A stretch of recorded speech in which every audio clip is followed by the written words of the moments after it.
Hello' viewers, আজি আমি class 10ৰ first চেপ্টাৰটো যিটো আছে ৰিভিজন চেপ্টাৰ তাৰে প্ৰথম এক্সাৰসাইজটো লৈছোঁ এইটো সলভ কৰাৰ কাৰণে। তাৰ প্ৰথম কুৱেশ্যনটো দিয়া আছে যে which of the following ratio' in a proportion. এইটো আমাক সলভ কৰিব দিছে, এইটো জানিব দিছে যে সেই দুটা ৰেচিঅ', এইটো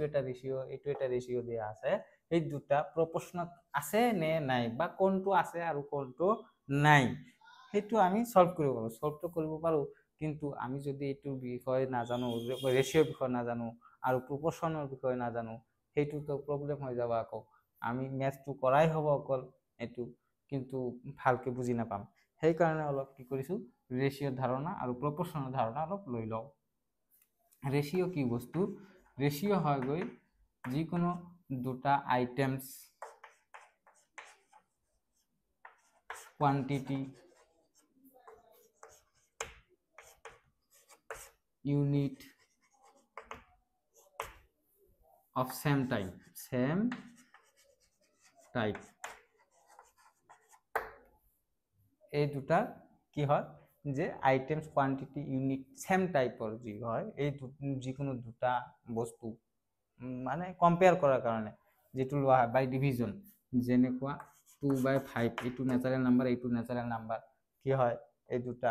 একে ক্যাটাগরি নেচারেল নাম্বার হয়, দুটা কি করা হয়েছে ভাগ পদ্ধতি ডিভিজন পদ্ধতিতে কম্পেয়ার করা হয়েছে। এনেকুৱা ডিভিজন সিস্টেমেৰে যদি কোনো দুটা কোয়ান্টিটি ইউনিট কম্পেয়াৰ কৰা হয় তাক আমি ৰেশিও বুলি কওঁ। এতিয়া প্ৰপৰশ্যন যদি চাওঁ, প্ৰপৰশ্যন কি হ'ব পাৰে? এনেকুৱা এটাৰ বেছি যদি ৰেচিঅ' থাকে, যেনেকুৱা দুটা ৰেচিঅ' আমাৰ কুৱেশ্যনত দিয়া আছে, দুটা ৰেচিঅ', তো দুটা ৰেচিঅ'ত যদি তুলনা কৰোঁ, ৰেচিঅ'ক তুলনা কৰোঁ এতিয়া কিহেৰে, যে দুটা একে আছে নে বেলেগ আছে। সেইটো কাৰণে যদি দুটা বেলেগ আছে, যেনে এইটো এটা লৈ ল'লোঁ, এইটো লৈ ল'লোঁ যেনেকুৱা 5/10, দুটা ৰেচিঅ', এইটো এটা ৰেচিঅ' হৈছে, এইটো এটা ৰেচিঅ' হৈছে, এই দুটা কম্পেয়াৰ হ'ব কেনেকুৱা, এই দুটা একে নে বেলেগ। যদি দুটা ভ্যালু যেটো ভ্যালু পোৱা যায়, এইটো ভ্যালু আছে 2/5 ডিভিজন কৰিলে পাম যিমান পাওঁ, এইটো ডিভিজন কৰিলে যদি সেম ভ্যালু পাওঁ, তেন্তে এই দুটা ৰেচিঅ' আমি প্ৰপৰশ্যনত থকা বুলি কম। বা যে smallest form of the fraction, যেনেকুৱা এইটো আৰু এইটো যদি কাটি দিওঁ, 5ৰে কাটিলে এইটো কি হ'ব 1 হ'ব আৰু এইটো 2 হ'ব, আৰু এইটোতো নাযায়, ইয়াৰ লগত বেলেগ এটা লৈ লওঁ যেনেকুৱা 10/20, এইটো যদি কাটি দিওঁ 10ৰে 1 আৰু এইটো 10ৰে 2, কিন্তু এইটো এটা ফ্ৰেকশ্যন আছিল, আৰু যেহেতু আমি ৰেচিঅ' ফ্ৰেকশ্যন বুলিও ক'ব পাৰোঁ, চ' এইটো এটা ফ্ৰেকশ্যন, এইটো এটা ফ্ৰেকশ্যন, বা এইটো এটা ৰেচিঅ', এইটো এটা ৰেচিঅ', কিন্তু এইটোৰ ভ্যালু আমি দেখিব পাৰিলোঁ যে 1/2 হয় ফাইনেল ভ্যালু, এইটোৰো ফাইনেল ভ্যালু 1/2 হয়, তাৰমানে দুটাৰ ভ্যালু একে সমান, ইকুৱেল বুলি ক'ব পাৰোঁ। সেইকাৰণে এই দুটা ভ্যালুক আমি প্ৰপৰশ্যনত থকা বুলি ক'ব পাৰোঁ। তাৰ মানে প্ৰপৰশ্যন হ'ল দুটা ৰেচিঅ'ক আমি ইকুৱেল হিচাপে দেখাব পাৰিলে সেই দুটা ৰেচিঅ'ক আমি প্ৰপৰশ্যনত থকা বুলি ক'ব পাৰোঁ। এতিয়া চাওক, আমি এই কুৱেশ্যন কেইটা সলভ কৰি লওঁ, প্ৰপৰশ্যনত আছে নে নাই।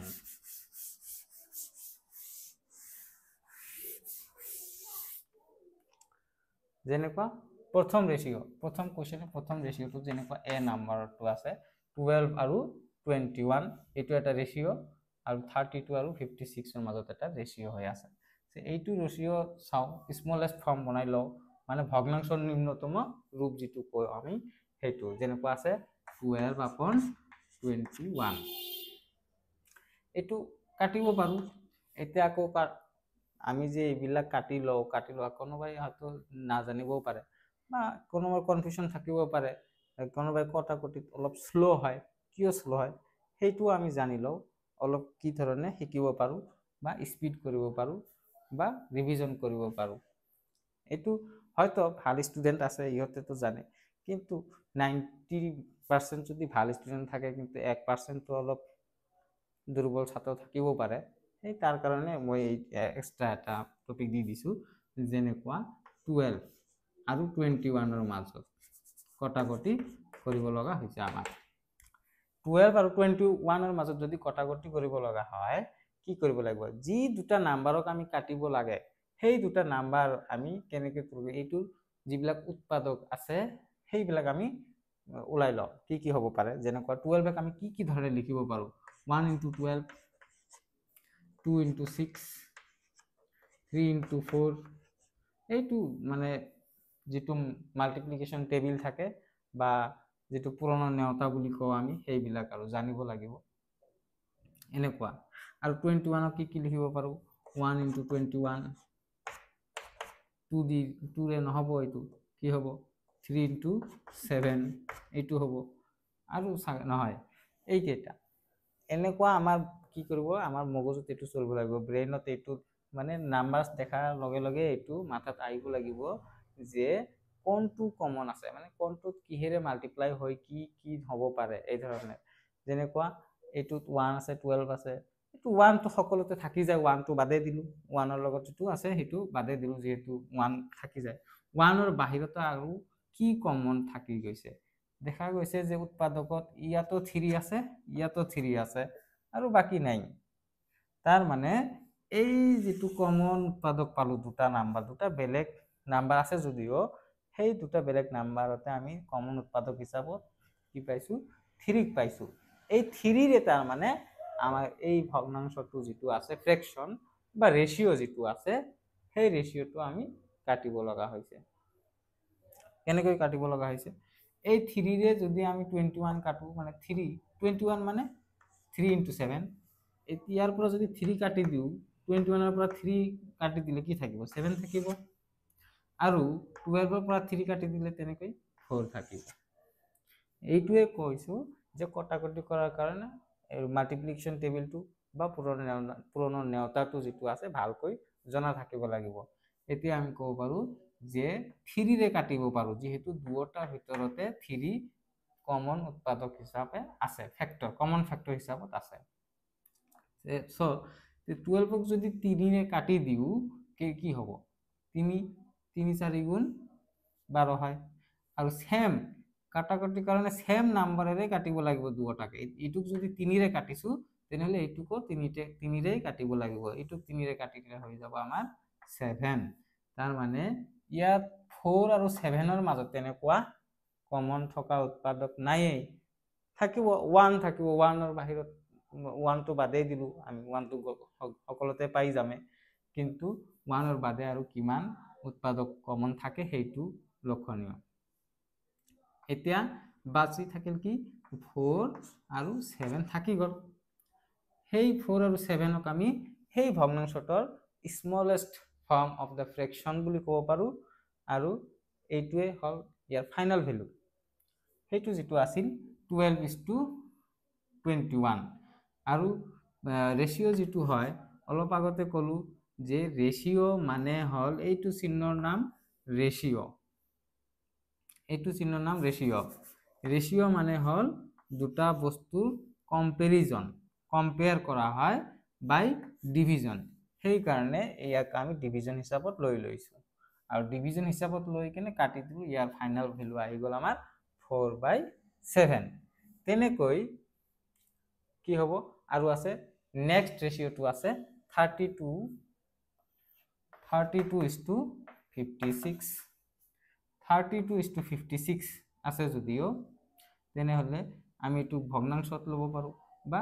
ভাগ হিচাপে দেখাব পাৰো যে 32/56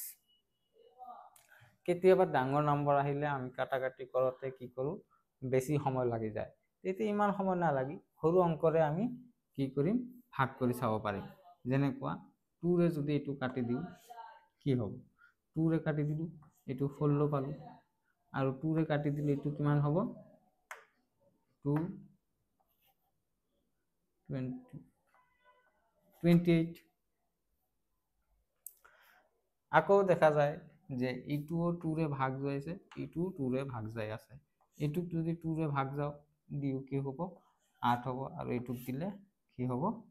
14 আৰু এটুক 2 ৰে ভাগ দিলে 4 হ'ব এটুক 2 ৰে ভাগ দিলে 7 হ'ব এইটো আৰু এইটোৰ মাজত কটাকটি না যায় আৰু ভাগটো দিলু কেনেকৈ এইটো কমন উৎপাদক থকা যিখিনি আছে এইখিনিৰে ভাগ দি গলো যেনেকুৱা বুজাই দিলো আগতে কেনেকৈ ভাগ দিব লগা হয় কটাকটিৰ ক্ষেত্ৰত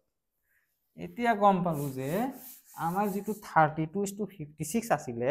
সেই 32:56 এৰ ফাইনাল ভ্যালু কিমান পাবো ওপৰত থাকি গল আমাৰ 4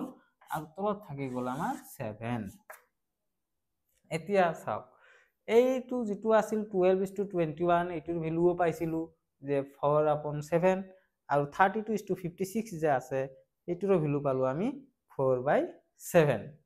তাৰ মানে মিলি গৈছে ফাইনাল ভ্যালুটো যদি ফাইনাল ভ্যালু মিলি গৈছে তেন্তে আমি কব পাৰো therefore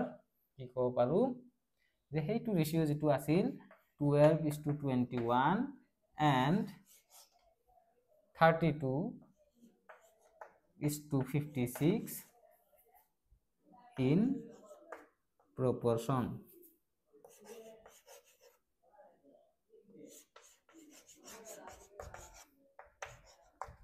বা এনে সিম্বলেৰে লিখিব পাৰো সিম্বলেৰেও লিখিব পাৰো এনেকুৱা proportional সিম্বলটো হল 12:21 আৰু proportional সিম্বলটো হল আমাৰ এনেকুৱা এইটো proportional বুলি কোৱা হয় proportional symbol এইটো লিখিব পাৰো এইটো লিখিব পাৰো এইটো গল এতিয়া আমাৰ আহিল বি নাম্বাৰ কোৱেশ্চনৰ ৰেশিও বিলাক চাই লওক কিমান হয় কম্পেয়াৰ কৰি চাও ৰেশিও কম্পেয়াৰ কৰিলে আমি proportion পাম নে না পাম এইটো গম পাম আৰু দুটা নাম্বাৰস বা ইউনিটস বা কোয়ান্টিটি কম্পেয়াৰ কৰিলে আমি কি পাও ৰেশিও পাও আৰু দুটা ৰেশিও কম্পেয়াৰ কৰি আমি কি পাম যে ৰেশিও দুটা proportionত থাকিব নে নাথাকিব যেনেকুৱা বি নাম্বাৰটো আছে 18:30 এটো কি হৈছে ৰেশিওত আছে ৰেশিওৰ পৰা আমি ভাগ পদ্ধতিত লৈ ললো ভাগ পদ্ধতি মানে ফ্ৰেকশন 18/30 যেনেকুৱা আগৰটো কটাকটি কৰিব সেম পদ্ধতিত এটো কটাকটি কৰি যাও যদি আমি 2 ৰে কাটি দিও এটো কি হ'ব 9 এটো যদি 2 ৰে কাটি দিও কি হ'ব 15 এতিয়া এটো 3 ৰে ভাগ যায় এটো আকৌ 3 ৰে ভাগ যায় তাৰ মানে 3 কমন ফ্যাক্টৰ হিচাপত আছে তো 3 ৰে ভাগ দিও এটো 3 ৰে ভাগ দিলে 3 এটো 3 ৰে ভাগ দিলে 5 এতিয়া চাওক এটো আৰু এটোৰ মাজত কমন ফ্যাক্টৰ নাই একৰ বাহিৰত সেই কাৰণে এটো থাকি গল তেতি কি কটাকটি হোৱাৰ পিছত ওপৰত থাকি গল 3 আৰু তলত থাকি গল আমাৰ 5 আৰু এন্ড সেকেন্ড ৰেশিওটো কি আছিল আমাৰ 14:21 14:21 তাৰ মানে এটো লিখিব পাৰো এনেকুৱা 14/21 লিখিব পাৰো এটুকো আমি কটাকটি কৰি লও কি কিহেৰে কটাকটি যাব চাওক এইটো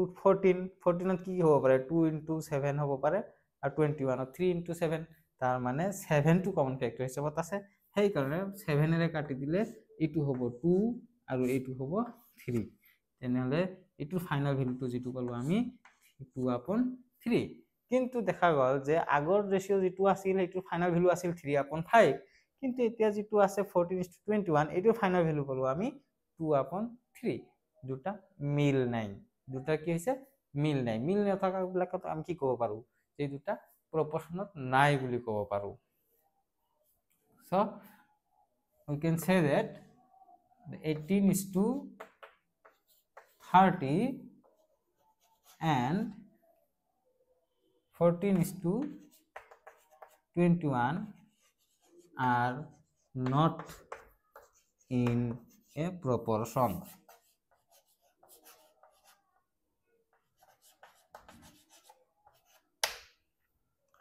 হেক এনেকুৱাকৈ আমি গৈ থাকিম এতিয়া আছে সি নাম্বাৰ কোৱেশ্চনটো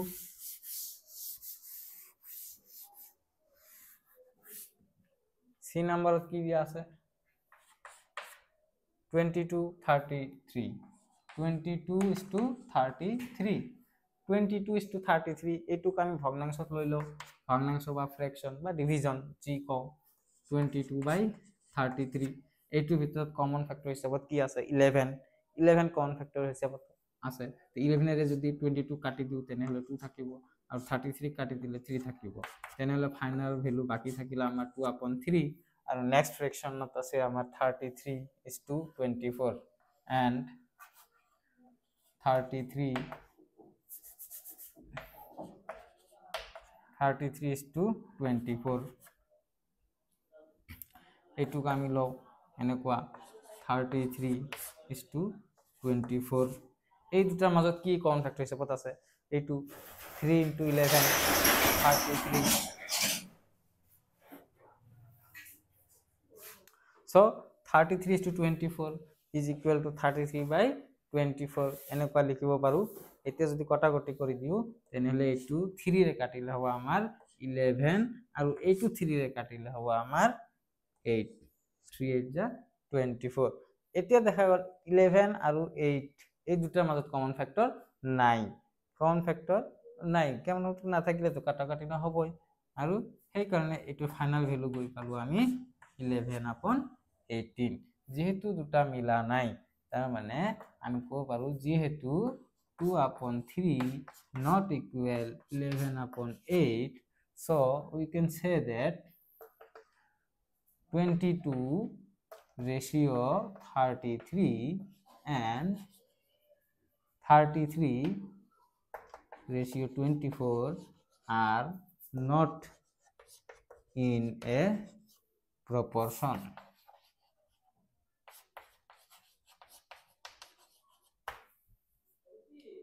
Clear?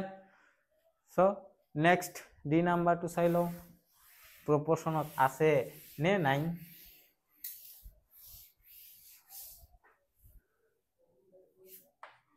D number আছে 24:28 24:28 এইটো আমি লিখিব পাৰো 24/28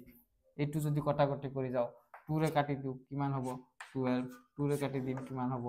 14 আকৌ এইটো 2 ৰে কাটি দিলে কি হ'ব 6 এইটো 2 ৰে কাটি দিলে হ'ব 7 তার মানে 6/7 এইটো ফাইনাল ভ্যালু পাই গলো 6/7 and next proportion next ratio দিয়া আছে আমাৰ 20:25 যেটো আমি লিখিব পাৰো যে 20/25 আৰু কাটিলে আমি কি কৰিম 5 ৰে কাটি দিব পাৰো এটো 5 ৰে কাটিলে 4 এটো কাটিলে আৰু আমাৰ হ'ব 5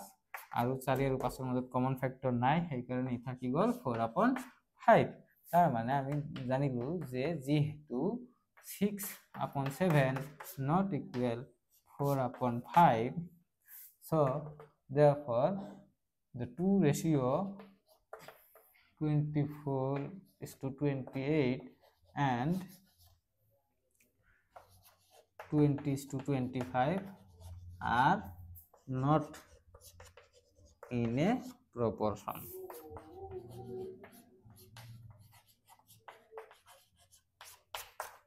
Clear?